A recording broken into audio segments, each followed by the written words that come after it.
for years I've been saying that I'm not like a scary movie person. I think that's a lie. I love these scary movies. Just so simply satisfying that all of it takes place in one location. If you want to buy me over, make it an hour and 40-minute movie like this. Give me Dutch angles like this. You've got me, right? He's using rack focusing to help move the narrative. Yes. Deliberately. Yeah. I have lots of feelings. That would not have come, it doesn't come in the original script. But I watched this, and immediately I'm like, I want to film something. Welcome back to another episode of Real Chums, where chatting about movies feels like hanging out with friends. I'm your host, Danny, and with me, as always, is my co-host, Marcel. Sorry, are we kicking it off? Today we're talking about Knock at the Cabin, directed by M. Night Shyamalan and written by Steve Desmond, Michael Sherman, M. Night Shyamalan, and based on the novel The Cabin at the End of the World by Paul Tremblay. It stars Dave Bautista, Jonathan Groff, Ben Aldridge, Nikki Amuka Bird, Abby Quinn, Rupert Grint, and Kristen Cui. We're continuing our month of thrillers with one that mixes home invasion terror and apocalyptic dread. Knock at the Cabin. And next week, we'll be keeping the tension going with Jordan Peele's Nope. But don't forget, you can join our YouTube membership for just as little as $2.99 to get access to exclusive videos, member-only polls, community chats with other movie lovers. You can also just subscribe on YouTube. We've got movie trailers, we do movie reviews, obviously the podcast, and much more. So just hit that subscribe button wherever you're watching or listening. With that said, let's roll that intro.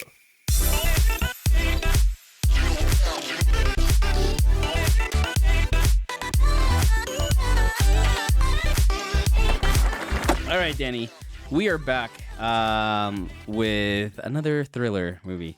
I want to start this off by saying, I think for years I've been saying that I'm not like a scary movie person. I think that's a lie. You're a thriller guy. I love these scary movies, thrillers, slashers. I think I'm converted. Heck, if we want to change this podcast to just thriller movies, scary movies, I'm down. I think over the years I've realized, what am I talking about? I do like this genre a lot. I think the thing is that we when we think of horror, we think of we're thinking of not Annabelle, but the Conjuring out there, stuff, yeah, right? Like the dark, satanic-y, or sometimes not even saying it, but monstery, grotesque, which is just blood and guts. Sure. You're thinking of the Human Centipede stuff. Yeah, that's probably what I'm thinking about. The Human Centipede. Oh man, I just remember this moment in high school where, oh man, high school. That was everybody was like, bro, this movie. I don't know of a single person that has actually watched that. Have you seen The Human Centipede? I've never. Okay. I would not. I was like, no, I'm not watching that. This sounds like a terrible decision. I do know one person who's seen it. I don't know if he actually seen it, right? It's one of those moments where nah. But he says they seen it. Have you seen the poster? The Key and Peele Human Centipede skin? Yeah. Oh, that was a good one. Oh man, so good. All right, well, let's talk. Do you have a question today? Sorry, dude. No, I don't have. I just want to get in this. Let's just get into it, because I'm excited to talk about this movie. Me too. Let me give a quick synopsis of the movie. A young girl and her parents are taken hostage by 4 armed strangers while vacationing at a remote cabin. The intruders claim that one of the family members must be sacrificed to prevent the apocalypse. As time runs out and horrifying visions unfold, the family must decide whether the visitors are delusional or if humanity truly hangs in the balance. This is your first time watching it, yes? First time watching this. And I think I had actually zero knowledge of this film. Oh, okay, so you don't remember the trailers? I didn't even watch the trailers. Oh, nice. So this is actually a thing that I realized. I'm almost on the verge. I'm on the cusp of never watching a trailer again, and blind cold plunging myself into every single movie ever, because if you check out this episode or this video on the channel where Me and my friend Josh, we you were out of town, but I got secret tickets to a movie, and it was Dead of Winter, and phenomenal, absolutely killer. Highly recommend. And I had no idea what I was getting. Like I didn't. That was like completely blind. Yeah. But I think me going to this film completely, unsure about what this film was. Like the fact that we've even put apocalypse in the synopsis, like that ruins it. I only mentioned what's on the trailer, but you're right. If it's on the trailer, even in the trailer, that's what I'm saying. It's like I'm like I think so. Like my wife is said he's always like, I don't want to watch the movie. I just watched it.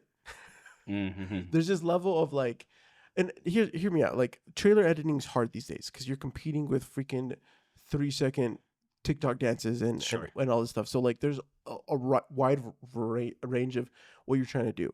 I get it, but I might watch more. I might watch less trailers and more movies just because I think the poster or I'm like, oh, I'm gonna watch this now. Sure. Right. Because this movie was a pleasant experience. I'm so glad you liked it. Oh man, I'm just absolutely so pumped. I think the more I watch or rewatch some of the Shyamalan movies and watching this, I have never been a huge storyboarder.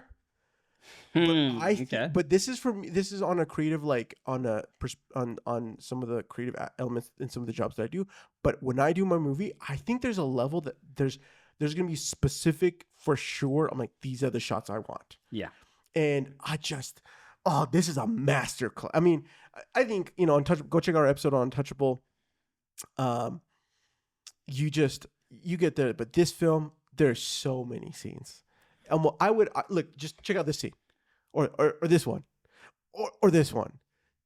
Freaking paintings. I'm glad. Let's start off with that. Okay, so I watched this like a month or two after it came out onto Peacock. No, like I watched it right away. I couldn't get to it. It was February. I think I did like a back-to-back header of Megan Mithrigan and this one right when they got onto Peacock, which I love Mithrigan. But I heard a lot of people didn't like this. Yeah. And then, but like people were praising Dave Bautista, which we'll get to in a second. But I sat down, watched this, and I was just like, this is great. Yeah, I'm like, because I remember the same thing. I'm like, oh yeah, Knock at the Cabin was kind of like okay. I'm like, yo, people are freaking smoking crack because I'm gonna tell you right now, you're idiots. This is a phenomenal film. I think it's a greatly structured. I think there's wonderful tension and a masterclass in not only your storyboarding and your framing and tension between of all kinds, but it is just so simply satisfying that nearly all of it takes place in one location. Yeah. It's almost like it has this like playwright approach to it, right? Which comes with its many like pros and cons to filming this. For sure. I think someone like an M. Night Shyamalan, who's notorious for storyboarding every single shot. Yes. Right? I think he thrives in that. Yeah. And I really appreciate it. No, but I will say, the first time I watched this, I was like, yeah, this is good. I've seen this movie, though, like 4, maybe 5 times. Really? Yeah. And every time the movie gets better. I think my first time, though, and look, again, full spoilers ahead. The first time I watched this, I was too caught up on whether they were all crazy or not, right? Yes. If it really was happening. Yes. Yeah, I 100%. And that's fine. But I think I was just so caught up in that element that's where my focus was throughout my first viewing. Every watch since then, I already know what's going to happen. And I just enjoy the performances, the camera work, just where the story is taking me. I'm not fixated on what, like, is it really happening? Is this recordings that they somehow put into this screen or whatever? Like, I just get immersed in this movie right from the get-go, and I enjoy it so much more coming back to it year after year. Okay. So let's open from the get-go, okay? Listen, I have to say, these are probably some of the best Dutch angles I've ever had in a film. Okay, this film opens up with such a beautiful opening that captivates. And meaning Dave Bautista and Gwen, who's played by a wonderful little girl who I can't remember her name, but Gwen, she is just catching grasshoppers, and it's beautiful scenery there. But then you have this Dave Bautista,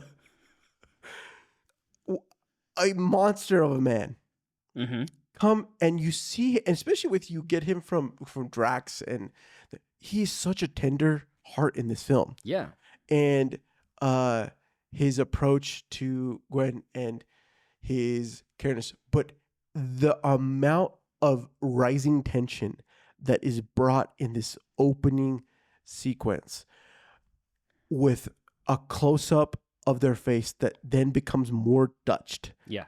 Oh my goodness. Every time we cut back to them, that angle becomes more and more aggressive.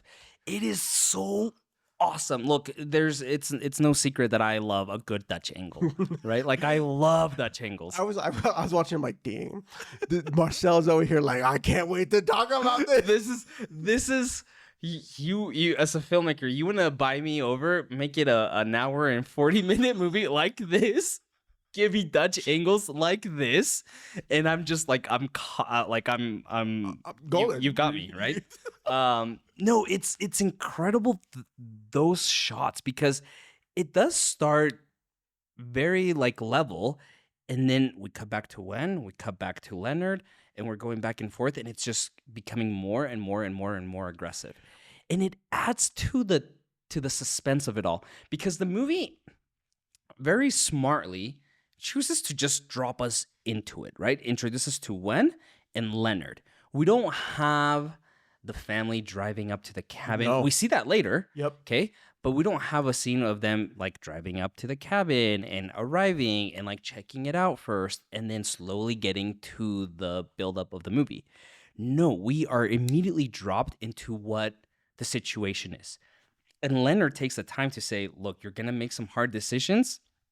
Your daddies aren't going to want us to come in, but you have to sway them a little bit, right? Immediately. And then you enhance the dialogue and the tension with a beautiful score, and then the Dutch angles coming in, and I am just immediately like, I can't breathe, and I like it. I try to teach my kids not stranger danger, but tricky people.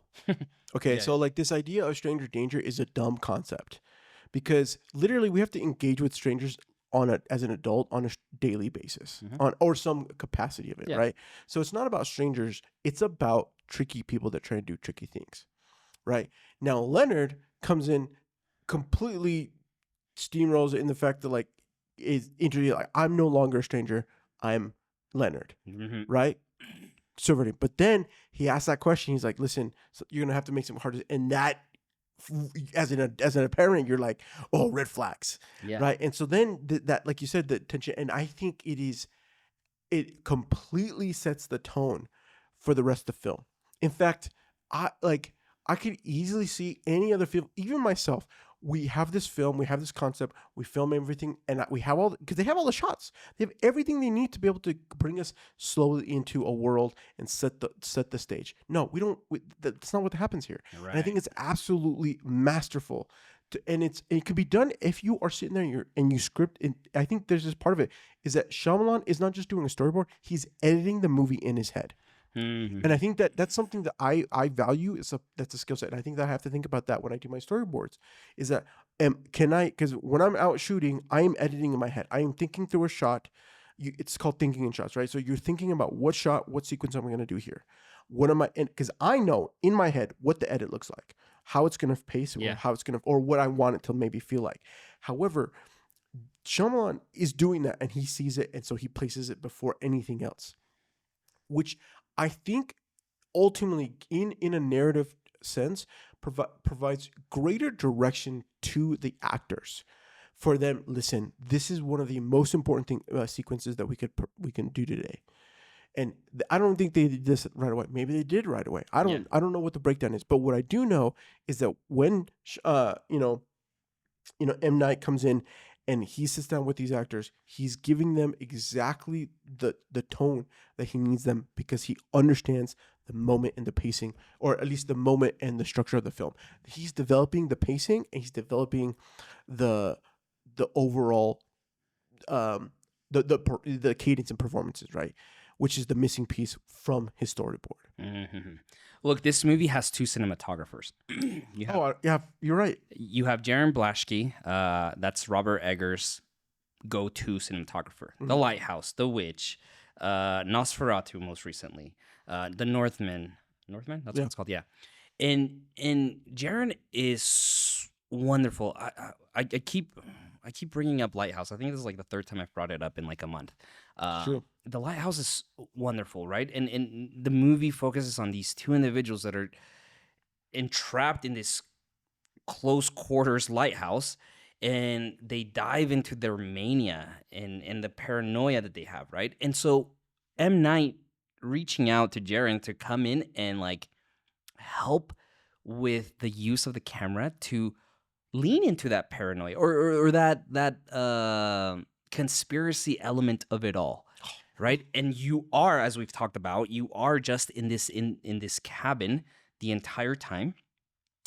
He uses the space wonderfully, okay? And then you have so it's interesting because he used Jaron for a lot of the interior shots. Okay, I was gonna say the shot of when I think it's Bautista. It's on the shot of one of the dads that got the concussion, and it shifts over his shoulder. That shot to that just yes. Like, because it's like you frame it, you have an individual in the shot, but then you're passing it over to the other side of like your brain, right and left.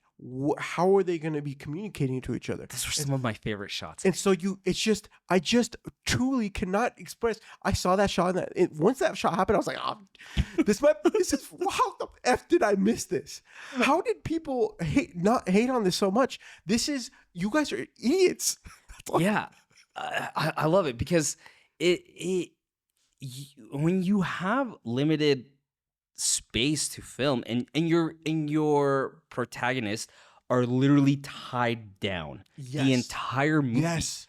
What do you need to do to continue to build suspense, tension, captivate me as an audience, not just with the script and performances, but this is how you leverage camera. And it's so smart from Night Shyamalan to go to a Jaron and say, I need you to shoot this for me. Yes. And then you have Lowell Mayer who did more of the exterior shots. Yes.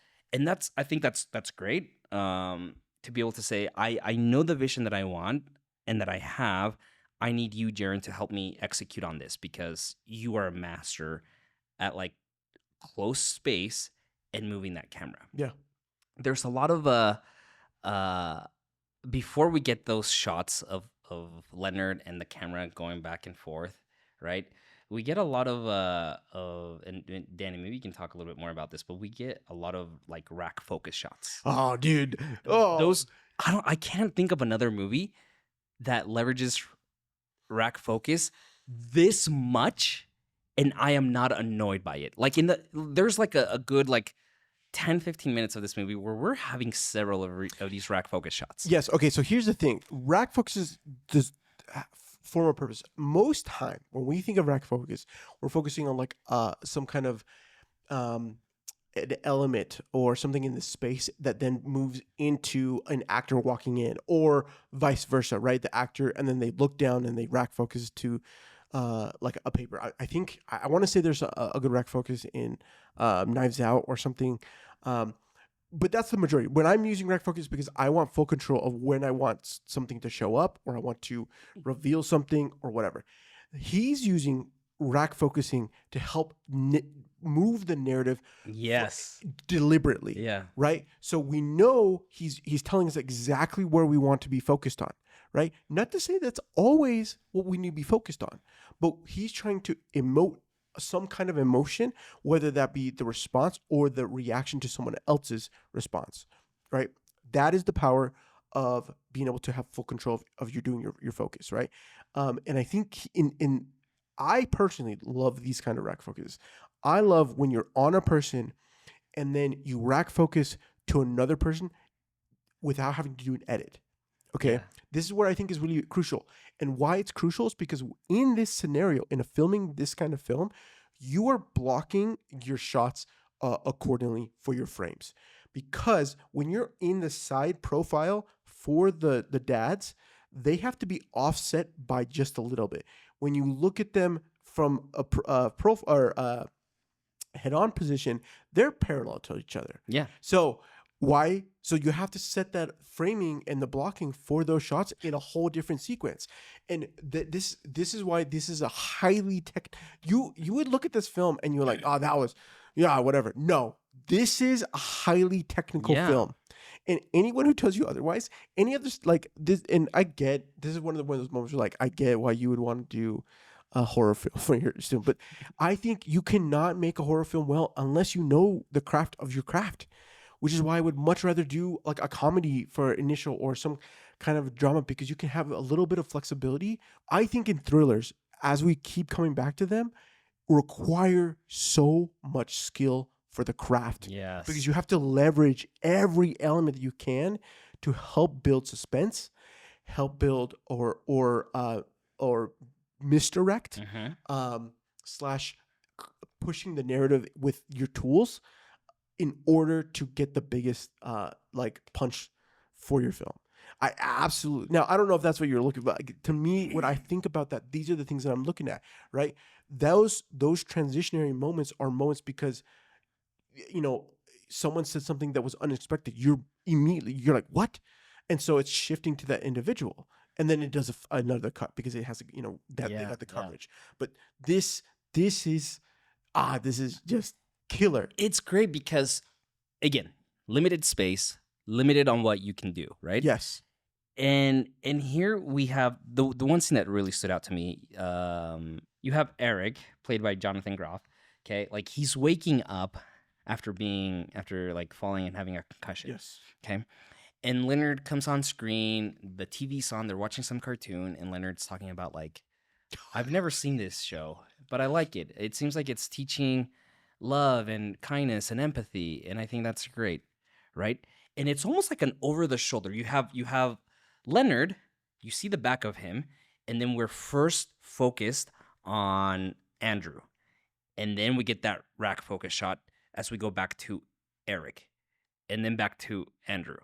And then Eric and Andrew, and we're having this dialogue and conversation, okay, of one being completely angry at this, like you're talking about empathy, yet you have us tied down. Yes. And then Andrew, who's like, what's happening? And so it's just wonderful camera work that just immediately engages me. I absolutely love this because part of it is like, David performs that line so well because it doesn't cut to him. No, like you said, it's on the left-hand side of his body. It's a 3/4 shot. You got the whole crew's there. They're anxious. David's just like trying to like connect. Like he is truly like surprised by the benefit of this TV show. Yeah. Genuine. Like, but we think he might, in the initial watch when you watch this, is like, is he being genuine? Right. But I didn't feel that. I knew he was being genuine. Like I felt like that's there. And I think but like you said, the fact, and what I think even adds to the tension is that we don't cut.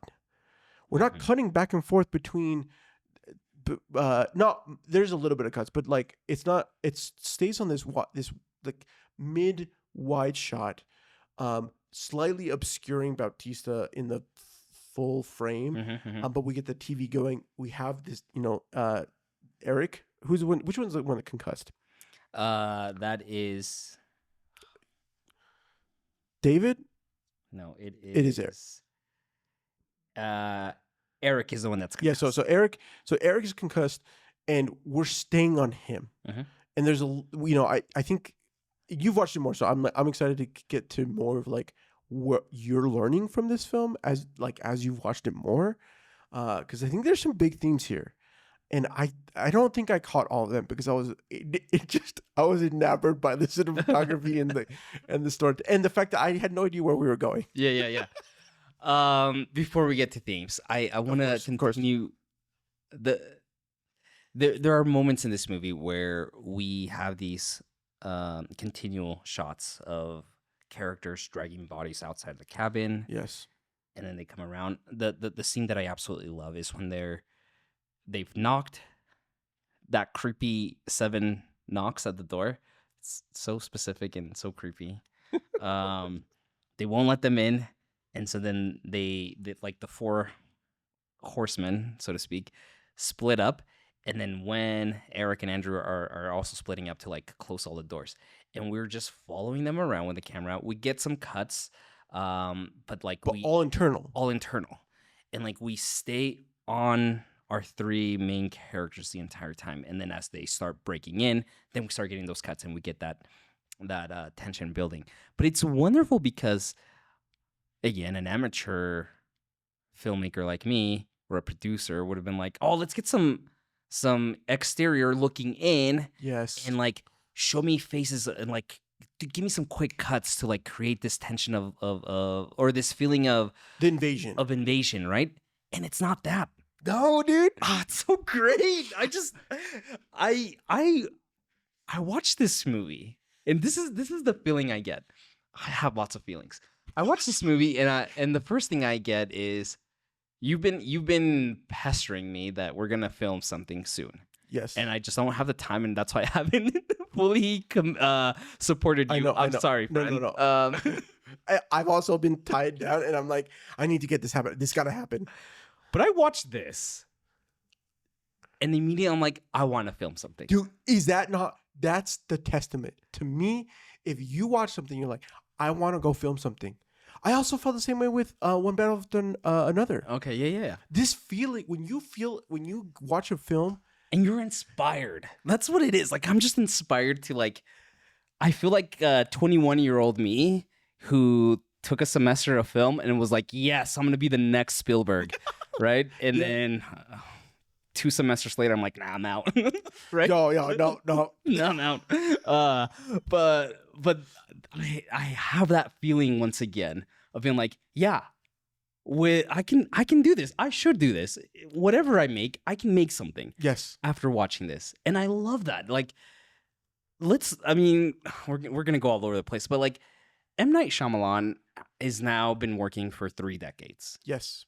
And he's 20 plus films. Okay. The guy's in his 50s, and he is in this phase where he's doing a lot of movies that are very focused on like the family unit. Right? His kids are older now. And I love this new face of movies that we're getting from him. They're very personal. And, we were debating between doing Knock at the Cabin and Trap. Yes. Another movie that people either loved or hated. Yes. I loved it. I enjoyed it too. And so I'm just excited for what the next 30 years, because like he has like another 30 years of like making film.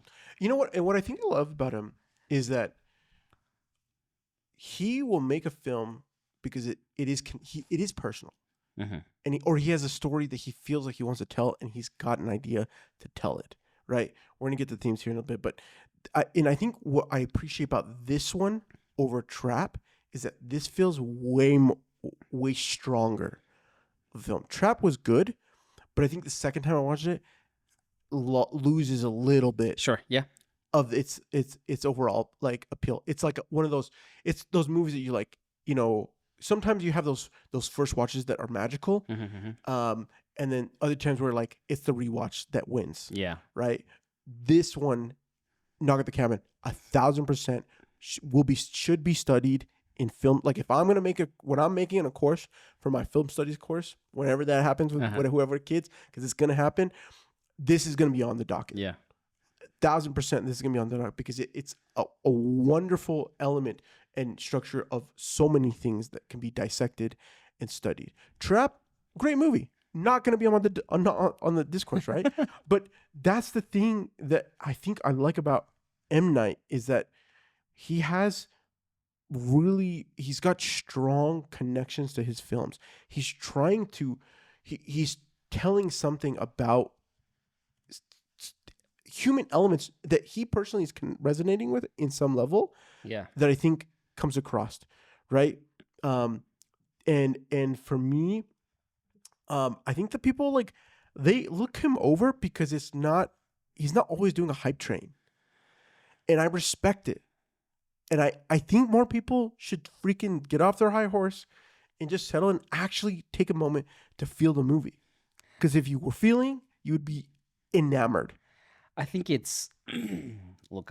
I could do a full episode on talking about his filmography, but like he got boxed as the guy who does twists, right? Yeah.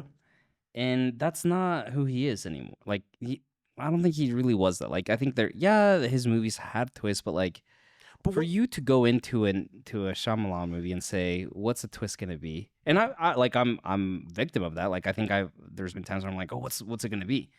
I think I've matured as a viewer, and to say like, what's this story going to be? Right? Yeah. Like captivate me with the story, whatever you're gonna say.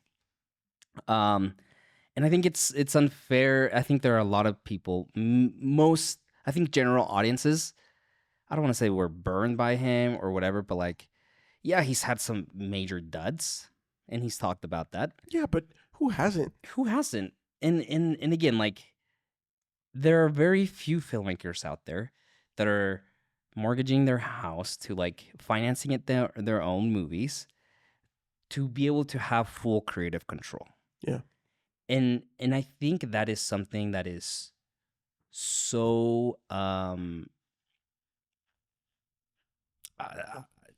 it's I don't know, it's so commendable to be able to say like I had bad experiences doing After Earth, doing The Last Airbender, whatever. Like now I wanted to be part of like the big machine, the studio machine. Mm-hmm. And you know what? It's not for me.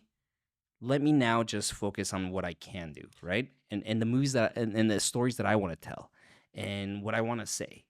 And going back to the themes, like I feel like watching Signs and this back to back are very complementary, right? Yeah, I would agree. Mm-hmm. You're following a family. You have these themes of like faith and fear, Mm-hmm. right? Clashing together. These themes of agency and choice and choosing to believe versus choosing not to believe. I love that he continues to come back to these themes, and they're themes that are very personal and important to him. And I just love how it's portrayed here. I think it's important that we before we move forward, let's talk about the ending between this and the book. Do you know about this? No. Okay. So the book ends. So in the book, there's a scene where they're going for the gun, right? They're fighting for the gun. Yeah. In the book, Wen gets shot. Oh. Okay. As they're wrestling for the gun. In the book, she gets shot and she dies. Mm. And they have this argument of that doesn't qualify as a sacrifice because it wasn't willing. Yeah. So that wrecks Leonard, because the whole book and in the movie he is comforting Wen and saying like, you're gonna be okay, everything's fine. Yeah. So then he commits suicide. Mm. And then at the end of the book, Andrew and Eric are debating, like, what do we do? Like, we still have time to like prevent this apocalypse. And they come to the conclusion that they are not going to appease God or the gods or whatever, because how would a god let their daughter die? Not only let their daughter die, but like not accept the death of a child and deem it not good enough, right? So they together choose to play out whatever happens, and you know, they get in the truck and they drive off. And the or the book is very ambiguous as to whether it's really happening or not. Mm-hmm. You read the book? No, Okay. but that's a very dark story. Dude, absolutely. I was gonna say, I was like, I don't think I would have liked it as I would have actually been quite upset. And I think a lot, like, people love the book. It won the Bram Stoker's horror book of the year back in 2017 or whenever it came out. But that's a very different story to what we get here. Yeah. And listening to Shyamalan talk about that, like he says, when you introduce in the premise of your story choice, the element of choice, then a choice needs to be made. Ah, yes. Right? Yes, you set it up. You set it up. You must have a payoff. You have to have a choice. You have to have a payoff. Exactly. And he said that's where I feel like the book took a very sharp left turn for me, because you set it up and you don't pay it off, right? So originally the movie was supposed to, he was supposed to be a producer on this movie. Oh, okay. And they had writers, the two writers that I mentioned, and a director already said, and he said, you know, if here are my notes, here's what I would change, blah blah blah blah. The script was very much a 1-to-1 adaptation of the book. And you know, they had some back and forth things like, you know, like maybe this isn't for me or for my audience, because I would change it to do X, Y, and Z. And they parted ways, and I was like, all right, whatever. But he kept thinking about the movie, and it's like, I wish I could have done it, whatever. A couple years later, they come back and they're like, actually, we want you to do it. We've thought about what you said. Let's move forward with those changes, right? Or the director stepped away. And so then he came on, changed it, and now he has credit for writing on it, nice, on that script. But then he changes it to this ending, where it's very clear what happens, and this theme of agency and choice, right? Yeah. And making sure that what you set up at the beginning of having to make a decision gets paid off. And I love that that Knight, as a writer, not as a director, but as a writer, has that vision to say, where am I guiding my audience to? And how can I lay that out on a script and then support it with storyboard, and then from a storyboard to an actual image? You know, that is the reality. I think the more we've been watching these things, and as I've been contemplating, okay, I need to put something on paper. And I'll be honest, that's part of one of my biggest hesitations, because I'm like, I haven't read a ton of scripts. Mm-hmm. I know how to write a script. I know what goes into a script. I know what can go there. But how do you get that without me? Like, how do I do that without getting in my head about wanting to start shooting something? Because I think because I'm like, I know that there's so much dialogue and you do have actions, but like some of the best films, I mean, like, you know, what was that one movie that we watched 2 years ago? Was it last year? The one creepy alien one that had like a whole, like, they just wrote weird sounds for like the whole page. Oh yeah, No One Will Save You. Yeah, No One Will Save You. What a fun movie! What a fun movie! So, but like that, like scripts, like in your head you're thinking, oh, there's like an action, or like it obviously sets up the scene, but it's not always giving you exactly what's happening, right? That's where storyboarding, or like having a vision, or scripting it out, or doing your pre-production come into. And I think that's part of the part that I'm like, I get caught up in. But the reality is, like, you have to sit down and make it happen. Yeah. James Gunn is prolific at saying, listen, the writer block isn't real. He's like, people may suffer from writer block. I just don't think it's real, because you just have to put in the work. It's just work. You have to sit down, whether that be 3 hours or if it's going to be 300 hours. That's the work that it takes. And I think that when it comes to someone like M. Night, who understands the craft, very much like Sorkin, I think, you know, these individuals that know what does it mean to tell a story. If we're going to say something, are we going to provide an answer to that question? You know, if we're going to do something here, are we leading something else in some other element, right? it's not always to say everything needs to be answered, Mm-hmm. but the important things that take place, right? And or the like moments to help amplify some other moment, right? I think of the scene at the end where she, Gwen turns on the radio. Her turning on the radio and then David turning off the radio, no words are being spoken. Turning off the radio, then turning it back on the radio, and we fully know that this, and having it be the song to the flashback at some other moment of the film, of them being or them going to the cabin and having a wonderful moment of family and unity, coming back to a moment of grievance where David is still processing. Gwen's a kid and, just can't sit in silence. You know what I mean? Like, wants to fill the void. And having that be the thing, that would not have come, it doesn't come in the original script. But you provide it with an answer, and what do we do now?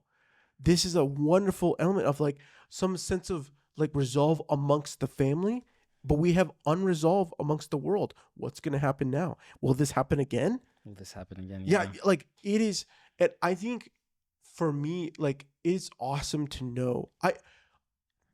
I hope that when we sit down and I present to you a script, or you present me the script, or we partner up on a script, we can take a moment where we can actually ask the questions that we need to be asking ourselves, that, like M. Night did, right?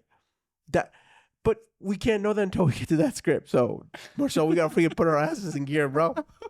I just love I think in a parallel universe, yes, I would love to see like the ending that the movie or that the book had played out.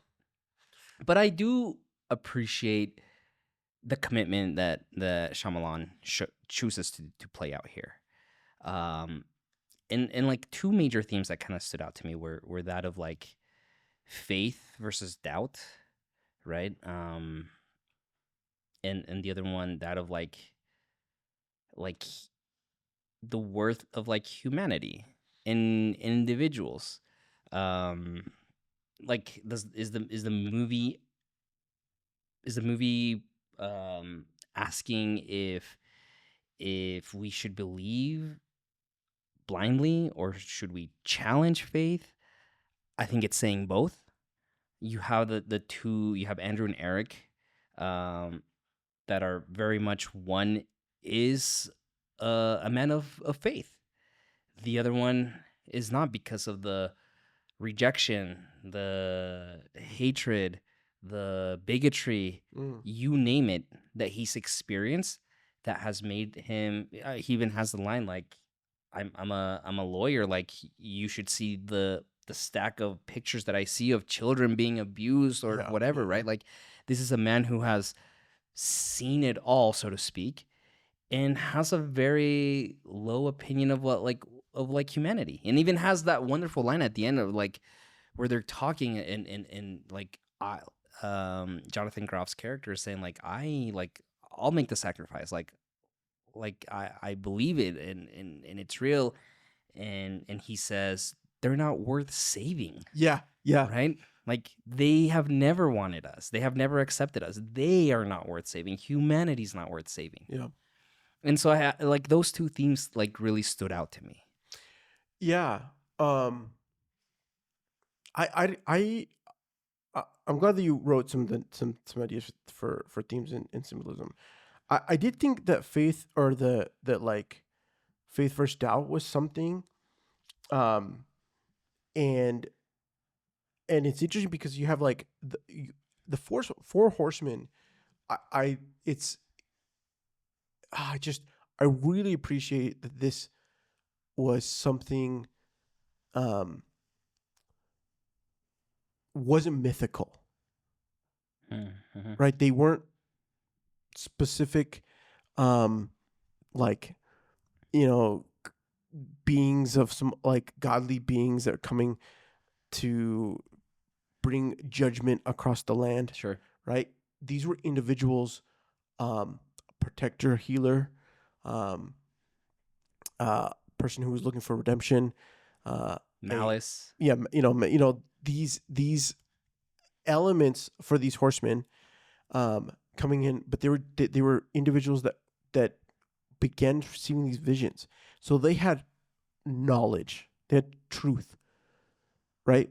In the sense of seeing and knowing, but they had to go and they, had to, each of them, they go. I love the scene that they're trying to introduce themselves, and who they are, and the Leonard's like, they should know who we are. I think it might have been the girl.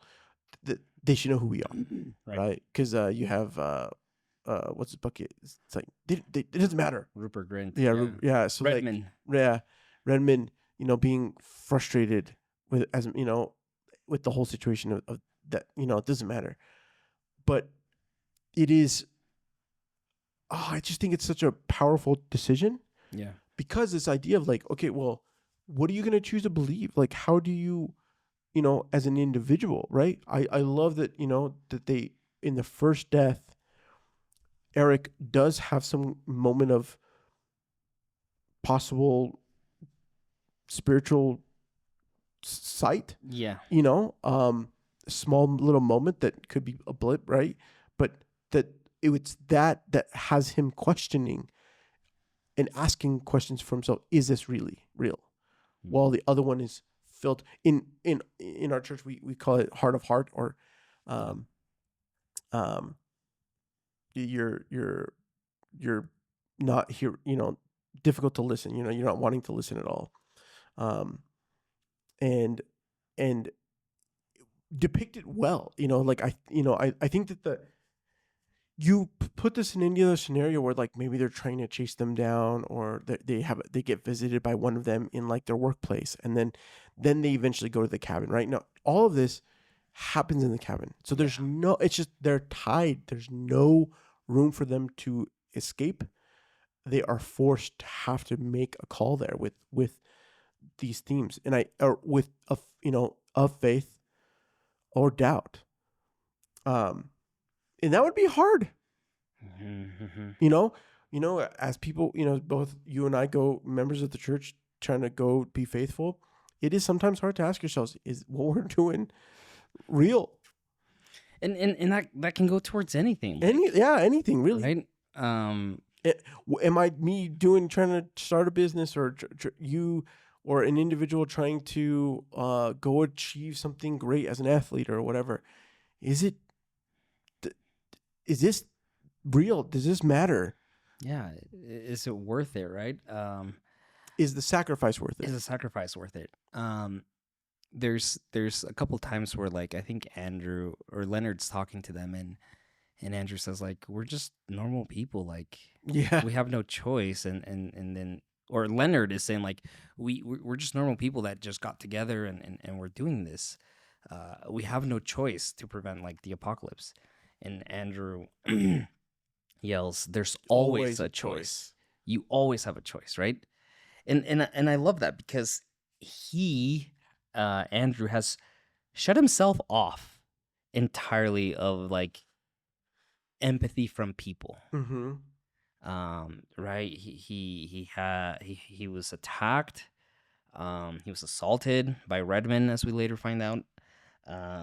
I love the scene, the flashback we get when when Andrew's parents come and visit him, right? And they're just staring at each other, dead quiet. So sucks. And then I like your refrigerator. Okay. And then they get up and leave, and he says, they drove 7 hours just to spend 45 minutes with us. Like, I see why he feels the way that he feels, right? Oh, yeah. And to constantly feel like you're being rejected, that you're disappointing others, that you're not wanted, even by family. Yeah. Like, for him to then be told, you have to choose to save humanity. And his immediate response is say, like, they're not worth it. I don't blame him. No, of course right? not. Like to a degree, I'm like, yeah, dude, like, people suck sometimes. Yeah, man. Turn on the news and just watch what's happening. But like, to have Eric be the one that juxtaposes his beliefs and to say like, yes, but not only are yes, we've experienced hatred, bigotry, violence, etc., you name it, but we have a choice to do something good. And I think like at the end of the day, for me, this is what the movie's saying. Like in moments of difficulty, you're using the metaphor of like the apocalypse, of everything literally burning down around you, Right. the world falling apart. Right.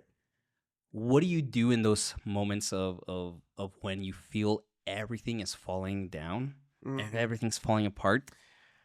What can you do to rise above it, to make a difference for yourself and for those around you? How does this movie help to amplify that theme?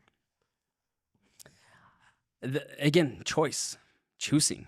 And if you look at M. Night's filmography, like going back to Signs, you have I can't remember the guy's name. Mel Gibson's character who has that wonderful monologue with his brother, with Joaquin Phoenix, about like, you look at those lights in the sky, and there's two people: those that choose to believe in something greater, and those that just think it's a coincidence, right? You look at Unbreakable and Bruce Willis's character, and like, this is a man that in this chaos rises above his own midlife crisis, his own problems that he has with his wife, in his marriage, in his family, and he chooses to embrace who he is and rise above. And I love these protagonists that M. Night manages to write, because he empowers them in moments of chaos, whether that be literal chaos happening in the world, whether that's just through interpersonal relationships. He writes these characters to always choose to rise above, and leveraging the apocalypse as the metaphor of everything. Things are out of your control and everything is falling apart. What can an individual do to make a difference? This movie, I think, does so well because to help emphasize that, because when you're in the thick of it, right? Like, I'm still trying to figure out how to make my business win. Yeah. And part of that's because I'm trying to say, what is it that I want? I think there's a level, like, I thought I wanted to do a production company. And I realized that I do love making content. I do love making films and videos and helping produce pieces of ads or, you know, whether that be art or, you know, boring stuff of corporate trainings, or which I don't think is boring, but the production stuff is not something I wanted to do, right? But then you have to ask, what is it that you want to do? And that's a hard question. And when things are falling apart and you're trying to make the bills and XYZ, I have to ask myself, is this worth it? Yeah. Right? Is what we do, is what is freaking 11:16 right at night worth what we're doing to because we have to be up at 6:30 tomorrow morning, get kids off to school or go get ready for work or whatnot to this pod. What I absolutely love is that M. Night and team did not cut to the disasters of the world. They turned on the television. Yeah. Okay. That was just recorded 2 days ago, right? This idea of being disconnected and feeling that something that is not pressing or immediate, right? They are being held by these four strangers with weird weapons, right? Weapons. That they are that those individuals are, that's all they can think about, right? And so this pressure to choose, and the juxtaposition between David and Eric, Andrew and Eric for what they have to make, and the pressure from the horsemen knowing the weight of the world of what could come and seeing it seared in their minds. Mm. We don't necessarily get that. We don't get to see our life on what ifs and the what nots, right? We have to live a moment of our life to try to make a decision on whether we're going to stick through or try to rise above the difficulty. See, I love that, because when the movie ended the first time, I said to myself, would I have preferred Andrew offer the sacrifice versus Eric? Because that would have shown that Andrew said, you know what? No, humanity is worth saving. Let me do this. I've come to some enlightenment. I see where you're coming from, Eric. Yes, I will take the sacrifice. You're better than me, so you should be the one to like raise Gwen or whatever. Right. Selfless sacrifice, or what do you want to call it? I've thought about this a lot, though, because if again, M. Night chooses to drastically change the ending, right? So if you're going to change the ending, why allow then Eric to be the one that offers the sacrifice, right?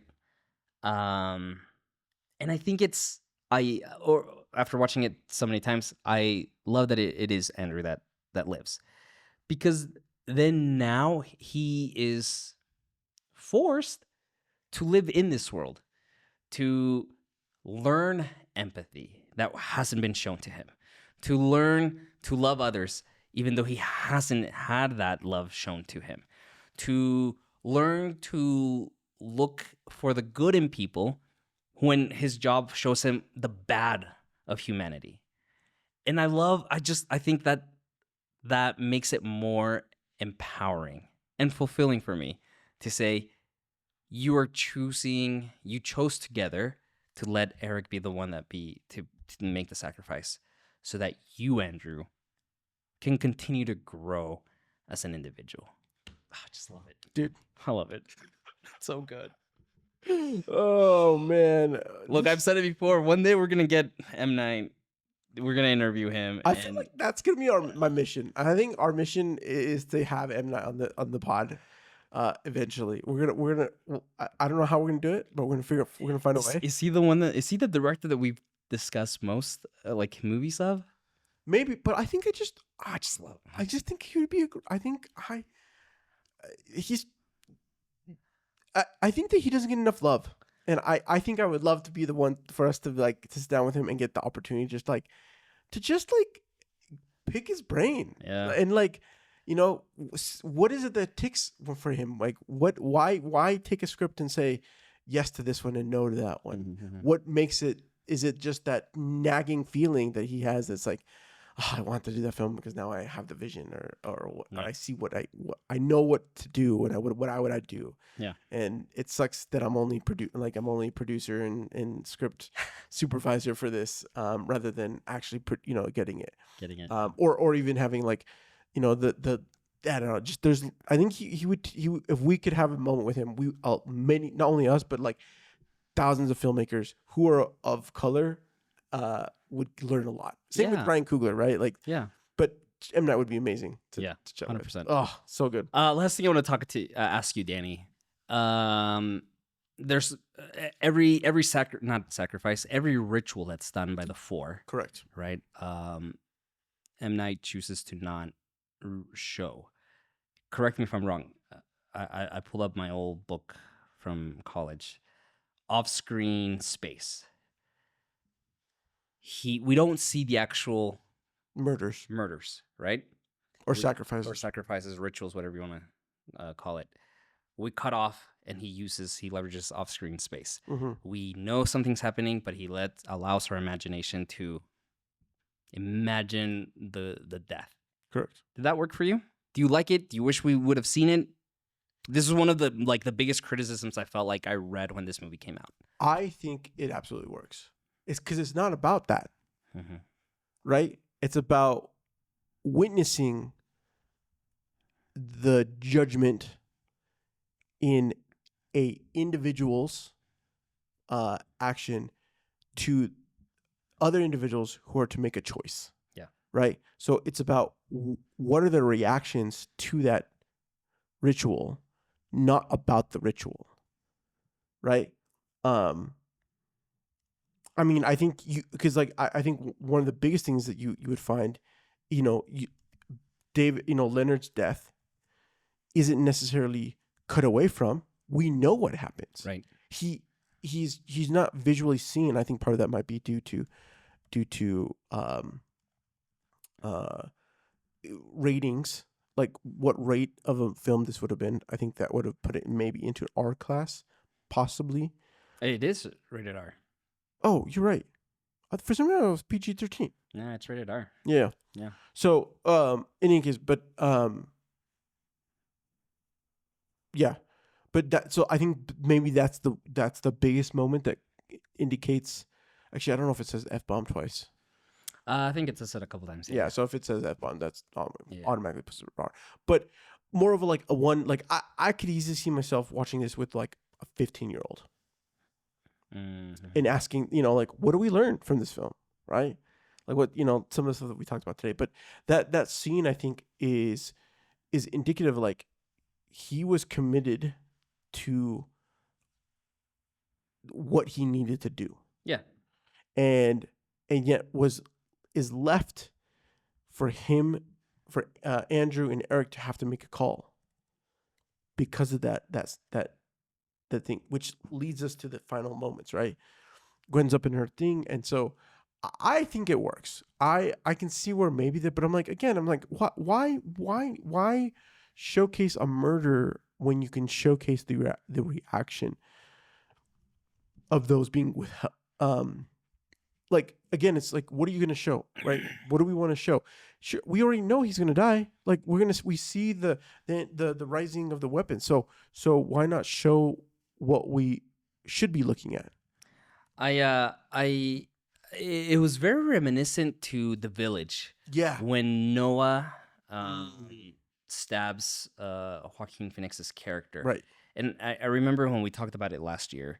It's a beautiful like shot where he focuses on the legs, like on the legs of the furnace, and we just slowly pan out, and we just see and hear like the thumping of him pounding him with the knife, right? And it's like it's a long clip, 15-second like uninterrupted shot of just hearing this. Yes. Right? I love it. It works for me because there is no better storytelling mechanism than my imagination, right? And for him to like almost in a sense invite me into this filmmaking process and say, you choose how you want it to look. Yeah. Right? Well, it's even amplified because each weapon's so weird. Yeah. Yeah. So like you just hear sounds, you're like, well, who's making what aspect of that like weird rake axe stabbing thing is doing that, right? Yeah, it's great. I will say though, when after they offer Redmond's ritual, and then we get that really cool like tilt shot of Leonard racing the weapon, and the camera tilts with it. Oh, so good. And then it comes back down. Oh, so cool. Yes. I love it. But again, motivated movement. Yeah. In a space that you don't have like you could have easily, but like it was a first judgment call. Yeah. Right. So of course you need something to help amplify the repercussions. Yep. So what are you gonna do? You emphasize the camera movement. The camera movement. Yeah. And the movement of the axe, of the execution. You don't need to see the execution. Yes. This is the thing. So good. I cannot like if you didn't like this movie, you need to like rewatch it. Yeah, and I think look, is some of like the dialogue a little bit, and people, and I've also have some criticisms of how M. Night writes out the way people talk. Sometimes it feels very, I don't know if that one stilted or just not natural. That's fine, and I think there are moments here in this movie where sometimes I'm just like, that's not how humans talk. Whatever.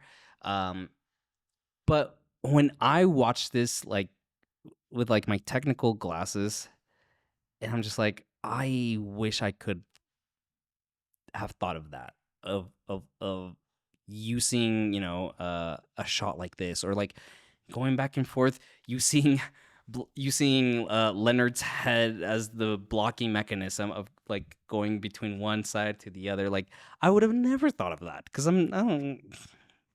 never. And so like I love seeing a master at his work, like just having fun with it and being like, yeah, man, this is why like you're like top 5 director for me. Always will be. And I think M. Night's the man. Like he just is. Oh man, this was a great watch. I'm glad that I didn't take this off the list for this year.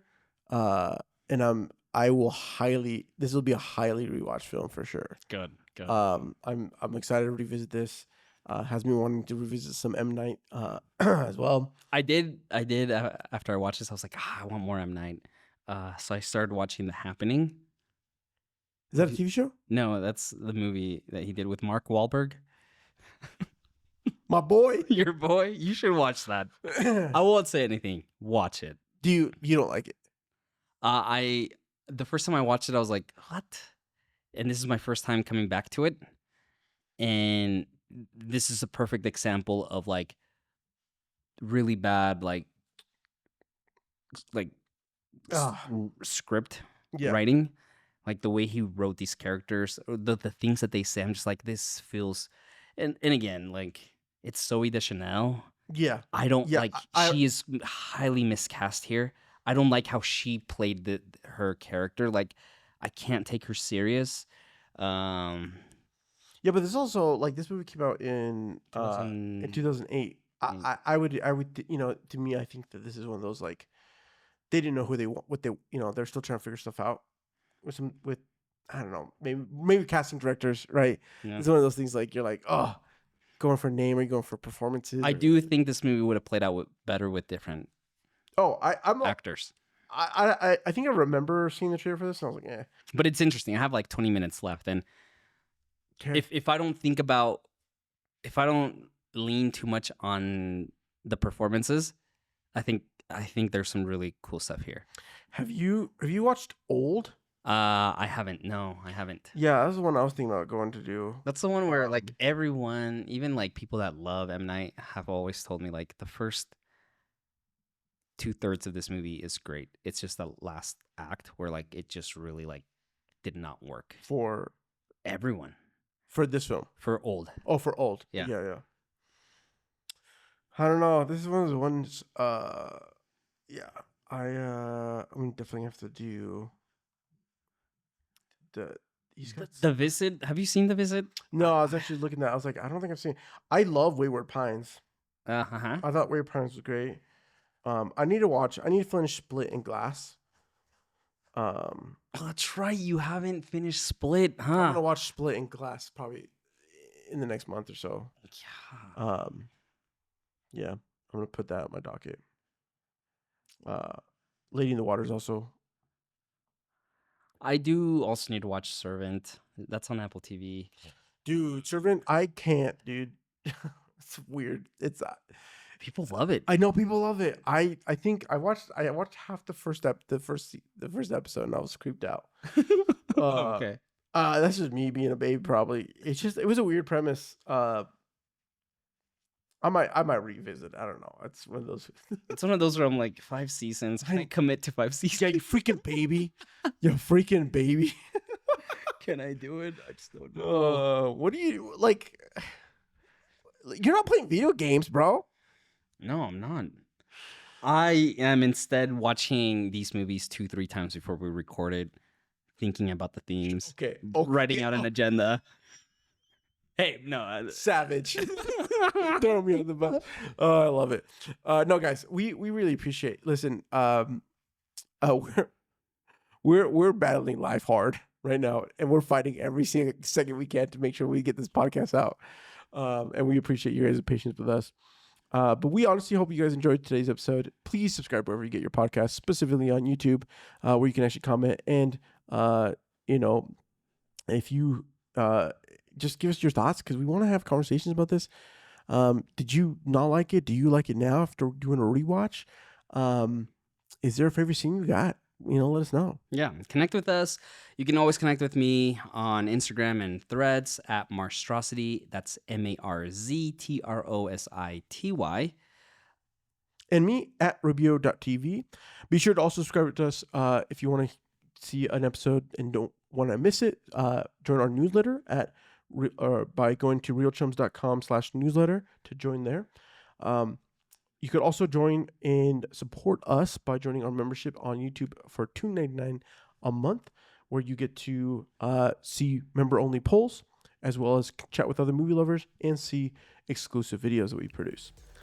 Join us next week. It's tradition here for us to do an M. Night Shyamalan movie during October, to do a Jordan Peele movie in October, and to finish it off with a Scream movie. Right. So next week, we are looking at Nope. Have you seen this? Nope. Oh, do not watch the trailers. Just I'm going cold turkey. go cold turkey. I'm so excited. I know. About this. It's going to be great. We'll see you guys in the next one.